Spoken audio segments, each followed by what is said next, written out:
बिस्मिल्लाहिर्रहमानिर्रहीम। In today's lecture we will study chapter number 14 that is file handling in C, और इसको हम cover करेंगे reading and writing characters of file onwards complete.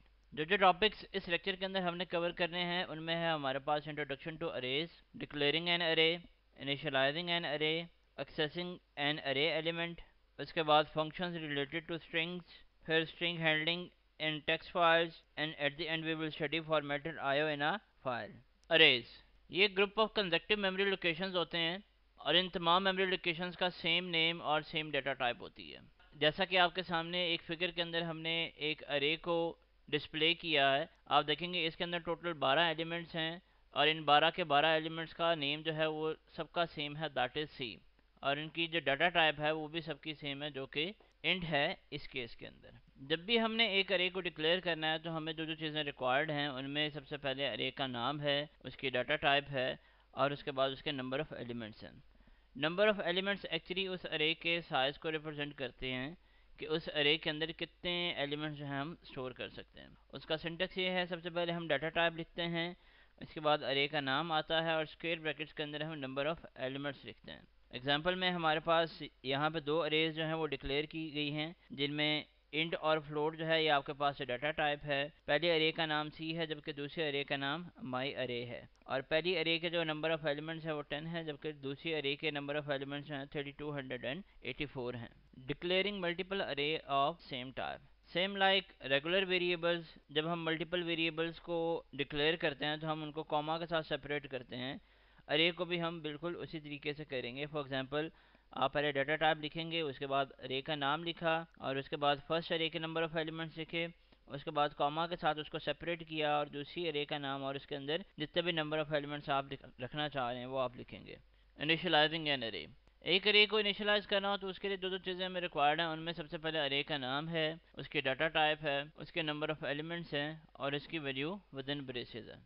इसके syntax को देखें तो इसमें सबसे पहले हमारे पास हम डाटा टाइप लिखते हैं, उसके बाद अरे का नाम आता है, फिर स्क्वायर ब्रैकेट्स के अंदर नंबर ऑफ एलिमेंट्स लिखते हैं, फिर असाइनमेंट ऑपरेटर के बाद ब्रेसेस के अंदर हम उसकी वैल्यूज़ को डिफाइन करते हैं। एग्जाम्पल है हमारे पास इंट, यहाँ पे डाटा टाइप है, एन अरे का नाम है, 5 जो है वो नंबर ऑफ एलिमेंट्स हैं और ब्रेसेस के अंदर 1 2 3 4 और 5 जो हैं ये एक्चुअली उसकी वैल्यूज़ हैं। अगर हम सिर्फ एक ही वैल्यू लिखते हैं और इसके अलावा हमने और कोई वैल्यू नहीं लिखी तो बाय डिफ़ॉल्ट वो सारे एलिमेंट्स पे सेम वैल्यू जो है कंसिडर की जाएगी। एक अरे को इनिशियलाइज करते वक्त जितने नंबर ऑफ वैल्यूज़ जो हैं आप ब्रेसेस के दरमियान में लिखते हैं वो कभी भी नंबर ऑफ एलिमेंट्स से एक्सीड नहीं कर सकती जिनको आपने स्क्वायर ब्रैकेट्स में डिक्लेयर किया हुआ। अगर हम यहाँ पे साइज जो है उसको ओमिट कर देते हैं तो जितने नंबर ऑफ एलिमेंट्स होंगे उतनी ही उसका साइज कंसिडर होगा। फॉर एग्जांपल इस अरे के केस में हमारे पास 5 वैल्यूज़ हैं, इट मीन्स के अरे का साइज है वो भी 5 हो जाएगा। एक्सेसिंग एन अरे एलिमेंट, जो चीज़ें हमें रिक्वायर्ड हैं उनमें हमारे पास अरे का नाम है, उसके बाद उसकी पोजीशन नंबर या एलिमेंट नंबर है जिसको हम सबस्क्रिप्ट भी बोलते हैं।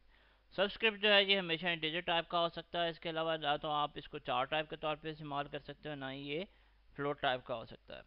इसका फॉर्मेट क्या है, आप सिंपली अरे का नाम लिखेंगे और स्क्वायर ब्रैकेट्स के अंदर वो पोजीशन नंबर लिख देंगे तो आप उस एलिमेंट को एक्सेस कर सकते हैं।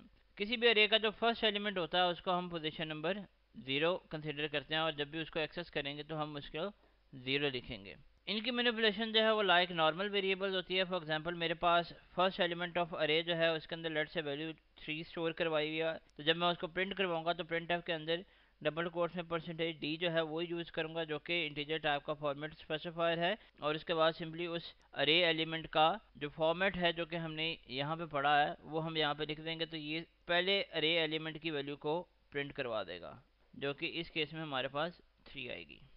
स्ट्रिंग, इसको हम करेक्टर अरे भी बोलते हैं और ये सिंपल अरे होती है जिसकी डाटा टाइप 4 होती है। अगर इसकी डेफिनेशन देखें तो ये एक्चुअली कलेक्शन ऑफ करेक्टर्स होती है जिसको हम डबल कोट्स में इनक्लोज करते हैं, और स्ट्रिंग जो है ये हमेशा नल करेक्टर से टर्मिनेट की जाती है। स्ट्रिंग डिक्लेरेशन, पहले हम 4 की डाटा टाइप लिखेंगे, उसके बाद अरे का नाम आएगा और स्क्वायर ब्रैकेट्स के अंदर हम नंबर ऑफ एलिमेंट्स लिखेंगे। एग्जाम्पल के तौर पे यहाँ पे हमारे पास 4 जो है डाटा टाइप है, उसके बाद माई अरे जो है ये आपके अरे का नाम है और 10 जो है ये आपके नंबर ऑफ एलिमेंट्स हैं। इट मीन्स कि यहाँ पे हमने एक स्ट्रिंग को डिक्लेयर किया है जिसके अंदर हम 10 करेक्टर्स जो हैं उनको स्टोर कर सकते हैं। इनिशियलाइजिंग अ स्ट्रिंग, किसी भी स्ट्रिंग को इनिशियलाइज करने के लिए हम सबसे पहले 4 का कीवर्ड लिखेंगे, उसके बाद अरे का नाम आएगा, स्क्वायर ब्रैकेट्स के अंदर नंबर ऑफ एलिमेंट्स लिखेंगे और असाइनमेंट ऑपरेटर के बाद ब्रेसेस के अंदर हम उसकी वैल्यू लिखेंगे। स्ट्रिंग के केस के अंदर आपकी जो वैल्यू है वो विद इन डबल कोट्स भी आ सकती है। जैसे कि एग्जांपल में हमारे पास गिवन है, यहाँ पे पहले हमने डाटा टाइप डिफाइन की, उसके बाद अरे का नाम लिखा है, नंबर ऑफ एलिमेंट्स दोनों के अंदर सेम है, और हेलो अगर हम उसके अंदर इनिशियलाइज करवाते हैं तो डबल कोट्स के थ्रू हम उसको इस तरीके से भी इनिशियलाइज करवा सकते हैं और करेक्टर बाय करेक्टर भी करवा सकते हैं। फंक्शंस रिलेटेड टू स्ट्रिंग, इसमें सबसे पहले हमारे पास स्ट्रिंग कॉपी का फंक्शन है। एक्चुअली जब भी हम एक सिंपल वेरिएबल को कोई वैल्यू असाइन करते हैं, उसको असाइन करने का प्रोसेस एक स्ट्रिंग को वैल्यू असाइन करने के प्रोसेस से एंटायरली डिफरेंट होता है। फॉर एग्जांपल मेरे पास बुक एक वेरिएबल है और इसके अंदर मैं प्रोग्रामिंग को असाइन करवाना चाह रहा हूँ, और उसके अंदर मैं असाइनमेंट ऑपरेटर को यूज़ करता हूँ, तो उससे एक एरर जो है वो जनरेट हो जाएगा। इस चीज़ को ओवरकम करने के लिए हम एक फंक्शन इस्तेमाल करते हैं जो कि स्ट्रिंग कॉपी या strcpy का फंक्शन कहलाता है। इसका मकसद आपकी एक स्ट्रिंग को एक अरे ऑफ करेक्टर्स के ऊपर कॉपी करना होता है। ये फंक्शन जो है ये string dot H header file के अंदर डिक्लेयर हुआ है। उसके बाद इसका सिंटेक्स है जिसके अंदर सबसे पहले हम स्ट्रिंग कॉपी फंक्शन का नाम लिखते हैं, उसके बाद पेरेंथेसिस के अंदर सबसे पहला पैरामीटर जो है आपकी डेस्टिनेशन स्ट्रिंग होती है और दूसरा पैरामीटर आपके पास सोर्स स्ट्रिंग होती है। जैसा कि हमारे पास एग्जांपल है, इसके अंदर बुक जो है वो आपकी डेस्टिनेशन स्ट्रिंग है और प्रोग्रामिंग जो है वो आपकी सोर्स स्ट्रिंग है। इट मीन्स के प्रोग्रामिंग को वो कॉपी कर देगा किसके अंदर, बुक स्ट्रिंग के अंदर। उसके बाद है स्ट्रिंग लेंथ फंक्शन। ये किसी भी स्ट्रिंग की लेंथ को कैलकुलेट करने के लिए इस्तेमाल होता है, लेकिन जब ये लेंथ को कैलकुलेट कर रहा होता है तो ये नल कैरेक्टर को इंक्लूड नहीं करता। ये भी string dot H header file के अंदर डिक्लेयर किया गया है, और इसका सिंटेक्स ये है कि आप पहले सिंपली फंक्शन का नाम लिखेंगे और इसके अंदर पैरेंथेसिस के अंदर उसको स्ट्रिंग देते हैं। उसके बाद एग्जांपल है, आपके पास एक स्ट्रिंग लेंथ का फंक्शन आपने इस्तेमाल किया और पैरेंथेसिस के अंदर आपने हेलो स्ट्रिंग जो है वो रखवा दी है, तो एक्चुअली इस स्ट्रिंग के अंदर जितने नंबर ऑफ कैरेक्टर्स होंगे आपका स्ट्रिंग लेंथ फंक्शन उतने नंबर ऑफ कैरेक्टर्स जो है वो रिटर्न करेगा और आपके पास आंसर जो इस केस में 5 आ जाएगा। उसके बाद नेक्स्ट फंक्शन है हमारे पास स्ट्रिंग कंपेयर का। जिस तरह हमने वेरिएबल की असाइनमेंट को देखा था, वो स्ट्रिंग वेरिएबल से एंटायरली डिफरेंट होती है। सिमिलरली उनको कंपेयर करना जो है वो भी सिंपल वेरिएबल से बिल्कुल एंटायरली डिफरेंट होता है। फॉर एग्जांपल मेरे पास एक वेरिएबल बुक है करेक्टर टाइप का, और उसको मैं कंपेयर करना चाहता हूँ एक स्ट्रिंग प्रोग्रामिंग से, तो उसके अंदर अगर मैं इक्वल टू ऑपरेटर इस्तेमाल करता हूँ तो आपके पास एक एरर जनरेट हो जाएगा। इसको अवॉइड करने के लिए हम एक फंक्शन इस्तेमाल करते हैं स्ट्रिंग कंपेयर का, जो कि दो स्ट्रिंग्स को कंपेयर करने के लिए इस्तेमाल होता है, और वो string dot H header file के अंदर डिक्लेयर किया गया है। इसका सिंटेक्स में आप सिंपली पहले फंक्शन का नाम लिखेंगे, पहले आपके पास स्ट्रिंग नंबर 1 आएगी, फिर स्ट्रिंग नंबर 2 आएगी, और ये उन दोनों को कंपेयर करने के बाद एक वैल्यू को रिटर्न करता है। जब ये इन दोनों स्ट्रिंग्स को कंपेयर करेगा तो वो एक वैल्यू रिटर्न करेगा, और अगर वो वैल्यू लेस देन 0 है तो इट मीन्स कि आपकी जो स्ट्रिंग 1 है वो हेलो से लेस है। सिमिलरली अगर वो वैल्यू ग्रेटर देन 0 है, इट मीन्स कि आपकी जो स्ट्रिंग 1 है वो हेलो से ग्रेटर है, और इन केस अगर वो इक्वल टू 0 है तो इट मीन्स कि आपकी स्ट्रिंग 1 और हेलो स्ट्रिंग जो है वो दोनों इक्वल हैं। स्ट्रिंग हेल्डिंग इन टेक्स्ट फाइल्स, फाइल के ऊपर जब भी हमने डाटा को एज ए स्ट्रिंग के तौर पे राइट करना चाह रहे हैं तो उसके लिए हम fputs फंक्शन को इस्तेमाल करते हैं। ये function end of file character उस टाइम रिटर्न करता है जब आपके पास कोई एरर जो है वो जनरेट होता है। अदरवाइज अगर वो कैरेक्टर जो है सक्सेसफुली राइट हो जाए, वो स्ट्रिंग सक्सेसफुली राइट हो जाए, तो वो नॉन नेगेटिव वैल्यू जो है वो रिटर्न करता। और fputs का फंक्शन जो है stdlib.h हेडर फाइल के अंदर डिक्लेयर किया गया है। इसके सिंटेक्स में सबसे पहले आप फंक्शन का नाम लिखते हैं, उसके बाद स्ट्रिंग का नाम लिखते हैं और फाइल पॉइंटर का नाम लिखते हैं। फॉर एग्जांपल हमने एक fputs का फंक्शन यूज़ किया है, उसमें पहला पैरामीटर जो है str1 है और दूसरा पैरामीटर जो है वो आउट का है। इट मीन्स कि यहाँ पे जो str1 जो है वो एज ए स्ट्रिंग के तौर पे इस्तेमाल हो रही है और आउट जो है वो यहाँ पे एज ए फाइल पॉइंटर के तौर पे इस्तेमाल हो रहा है। सिमिलरली जब हमने किसी फाइल में से डाटा को एज ए स्ट्रिंग के तौर पे रीड करना है तो उसके लिए हम fgets फंक्शन को इस्तेमाल करते हैं। ये फंक्शन भी stdlib.h हेडर फाइल के अंदर डिक्लेयर हुआ है। उसके बाद इसका सिंटेक्स है हमारे पास, हम fgets फंक्शन का नाम इस्तेमाल करते हैं, पैरेंथेसिस के अंदर पहला पैरामीटर स्ट्रिंग का आता है, दूसरा पैरामीटर num का आता है और तीसरा पैरामीटर फाइल पॉइंटर का आता है। और ये फंक्शन क्या करेगा, एक स्ट्रिंग को रीड करेगा from the file associated with the file pointer, और उसको स्टोर करवाएगा स्ट्रिंग के अंदर, और उसके अंदर कितने नंबर ऑफ कैरेक्टर्स वो रीड करेगा ये डिफाइन करता है ये वाला नंबर। उसके बाद हमारे पास एग्जांपल है एफ गेट्स फंक्शन के अंदर str1 जो है ये आपकी स्ट्रिंग है जिसके अंदर डाटा रीड होने के बाद स्टोर किया जाएगा। उसके बाद 25 है, ये डिफाइन करता है कि आपके जो नंबर ऑफ करेक्टर्स हैं 25 माइनस 1 वो रीड किए जाएंगे फाइल में से, और किस फाइल में से रीड किए जाएंगे, जिसका फाइल पॉइंटर इन है। Formatted IO in a file, the data in formatted input output is read or written in a particular manner with the help of format specifier। सी जो है वो हमें एफ प्रिंटफ के एक फंक्शन प्रोवाइड करती है और एफ स्कैनफ का फंक्शन प्रोवाइड करती है for the purpose of formatted output and formatted input.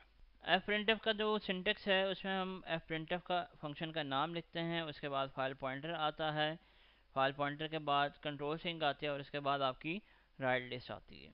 Example में हमने आउट जो है वो एज ए फाइल पॉइंटर के तौर पे इस्तेमाल किया हुआ है, %d और %c जो है वो कंट्रोल स्ट्रिंग के अंदर आ रहे हैं, और मार्क्स और ग्रेड जो है ये एज ए राइट लिस्ट के तौर पे आ रहे हैं। उसके बाद एफ स्कैनफ का फंक्शन है और उसका सिंटेक्स है जिसके अंदर आप सबसे पहले फाइल पॉइंटर रखते हैं, उसके बाद आप कंट्रोल स्ट्रिंग आती है और उसके बाद आपकी राइट लिस्ट आती है। एग्जाम्पल में हमने वाइल लूप के अंदर एफ स्कैनफ फंक्शन को इस्तेमाल किया है जिसके अंदर हमने इन जो है एज ए फाइल पॉइंटर के तौर पे इस्तेमाल किया है, %d और %c जो है एज ए कंट्रोल स्ट्रिंग के तौर पे इस्तेमाल हुए हैं, और मार्क्स और ग्रेड जो है एज ए राइट लिस्ट के तौर पे इस्तेमाल हुए हैं। उसके बाद MCQ है हमारे पास, which of the following function is used to copy a string to an array of characters. Option alpha के अंदर है strcpy, ऑप्शन बीटा के अंदर है strcmp, जबकि चार्ली ऑप्शन के अंदर strlen है और डेल्टा ऑप्शन के अंदर नन ऑफ दीज है। क्वेश्चन की स्टेटमेंट देखें तो उसमें हमसे पूछा गया कि इनमें से वो कौन सा फंक्शन है जो एक स्ट्रिंग को अरे ऑफ कैरेक्टर्स के ऊपर कॉपी करने के लिए इस्तेमाल होता है। तो इसमें जो करेक्ट आंसर है वो हमारे पास अल्फा है, दैट इज strcpy। ये फंक्शन जो है ये स्ट्रिंग को करेक्टर अरे के ऊपर कॉपी करने के लिए इस्तेमाल होता है और ये string dot H header file के अंदर डिक्लेयर किया हुआ है। बीटा ऑप्शन के अंदर जो हमारे पास फंक्शन है strcmp वो एक्चुअली दो स्ट्रिंग्स को कंपेयर करने के लिए इस्तेमाल होता है और वो फंक्शन भी आपका string dot H header file के अंदर डिक्लेयर किया हुआ है। जबकि चार्ली ऑप्शन के अंदर जो हमारे पास ऑप्शन है strlen की, ये हमें एक स्ट्रिंग की लेंथ रिटर्न करती है। इट मीन्स कि उसके अंदर जितने नंबर ऑफ कैरेक्टर्स होंगे वो नंबर ऑफ कैरेक्टर्स रिटर्न करेगी और ये फंक्शन भी आपका string dot H header file के अंदर डिक्लेयर हुआ हुआ है। तो इसमें जो करेक्ट आंसर है वो हमारा अल्फा ही बनता, दैट इज strcpy। उसके बाद नेक्स्ट क्वेश्चन है dash is the null character that marks the end of a string. Option alpha के अंदर है EOF, ऑप्शन बीटा के अंदर है 0, ऑप्शन चार्ली के अंदर है \0, जबकि डेल्टा ऑप्शन के अंदर है नन ऑफ दीज। क्वेश्चन की स्टेटमेंट देखें तो उसमें हमसे पूछा गया है कि dash is the null character, मतलब इन तीनों ये चारों ऑप्शन में से एक नल कैरेक्टर है जो कि एंड ऑफ अ स्ट्रिंग को रिप्रेजेंट करने के लिए और उसको मार्क करने के लिए इस्तेमाल होता है। तो हमें पता है कि हमारे पास जो एक स्ट्रिंग है, स्ट्रिंग के अंदर नल कैरेक्टर को हम \0 के साथ रिप्रेजेंट करते हैं। तो चार्ली जो ऑप्शन है वो इस केस में हमारे पास ट्रू कंसिडर होगी और यही हमारा आंसर होगा। EOF कैरेक्टर जो है एक फाइल के एंड को रिप्रेजेंट करने के लिए इस्तेमाल होता है, जबकि 0 जो है वो किसी भी स्ट्रिंग या किसी भी फाइल के अंदर एज ए मार्कर के तौर पर इस्तेमाल नहीं होता। उसके बाद नेक्स्ट क्वेश्चन है एन अरे subscript should be. Option alpha के अंदर है इंट, ऑप्शन बीटा के अंदर है फ्लोट, ऑप्शन चार्ली के अंदर है डबल, जबकि डेल्टा ऑप्शन के अंदर नन ऑफ दीज है। क्वेश्चन की स्टेटमेंट देखें तो उसमें हमसे पूछा गया है कि एक अरे है और उसका सबस्क्रिप्ट जो है वो होना चाहिए किस टाइप का। तो इसमें करेक्ट आंसर जो हमारे पास अल्फा बनता है, दैट इज इंट, क्योंकि हमें पता है कि अरे का जो सबस्क्रिप्ट है वो सिर्फ और सिर्फ इंटीजर वैल्यूज होती हैं और इंटीजर वैल्यूज को हम इंट डाटा टाइप से ही रिप्रेजेंट कर सकते हैं। तो इट मीन्स कि हमारा जो करेक्ट आंसर है वो अल्फा बनता है। इसके साथ ही हमारा आज का लेक्चर खत्म होता है। थैंक यू सो मच, अल्लाह हाफिज़।